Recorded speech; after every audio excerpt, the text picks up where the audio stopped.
Kalau kita mencari 0 ke 100 juta, menurut saya paling gampang itu kerja.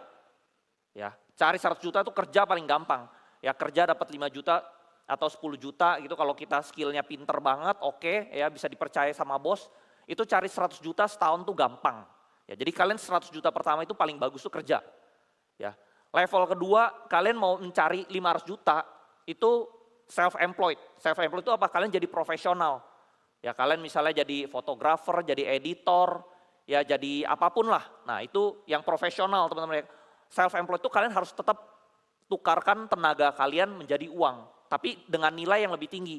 Nah, itu harusnya kalian mencari 500 juta pertama itu gampang. Ya. Nah, yang ketiganya 500 juta ke 5M. Nah, ini kalian udah nggak bisa self-employed doang, udah nggak bisa kerja doang. Ya, yang ketiga itu kalian harus jadi business owner. Apa bedanya business owner sama self-employed?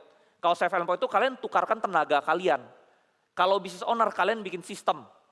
Ya, bikin sistem, kalian hire karyawan, karyawan yang kerja, ya, kalian dapat uangnya. Nah, itu bisa dengan business owner. Atau kalian bikin pabrik, atau kalian importir, ya karena dulu saya pebisnis juga backgroundnya teman-teman ya. Saya kerjain ekspor impor. Nah, itu saya dapat teman-teman ya miliaran. Nah, ini kalau kalian mau cari 500 juta sampai 5M. Nah, tapi kalau udah kalian mau lebih tinggi lagi, mau mencapai 100M, itu kerja tuh susah teman-teman ya. Mustahil, kalau yang bagian kerja tuh udah mustahil ya.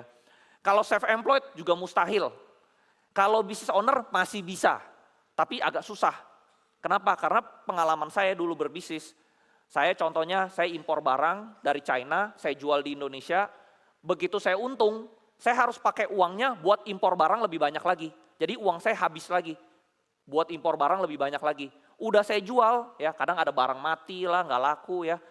Ada keuntungan, saya harus beli lagi. Nah jadi bisa nggak? Bisa, tapi lama teman-teman ya. Nah yang cepat itu apa? 100M itu jadi investor, jadi trader dan investor saham itu cepat banget. Ya karena nanti saya tunjukin, saya tuh cepat banget teman-teman ya. Saya cuma butuh, kalau 100M itu, dari saham itu saya cuma butuh 3 tahun. Ya, nggak lama-lama banget. Nah berikutnya, ke 1T, nah kalian harus cari saham-saham yang double, kalian harus invest. Kalau kalian trading bisa untung nggak bisa, tapi nggak bisa untungnya besar, teman-teman ya. Karena buat untung besar, kalian harus masuk uang besar. Uang besar tuh harus saham yang ada fundamentalnya, yang harus ada story-nya, baru bisa bertumbuh. Kalau cuma trading kecil-kecil doang ya duitnya segitu-segitu aja di 100-an M. Makanya saya banyak lihat trader-trader tuh duitnya stuck, nyangkut di puluhan M sampai 100M lah, itu udah stuck. Nggak bisa bertumbuh lagi. Ya karena dia pakai metode yang sama, pakai metode yang sama. Nah kita harus upgrade skillnya. Harus cari saham yang double, masuk dalam jumlah yang besar. Baru kalian ke compound teman-teman ya. Nah itu adalah investing di multi-bagger, saham-saham yang multi-bagger. Ya saham-saham yang kecil jadi gede. Nah itu yang cepat teman-teman ya.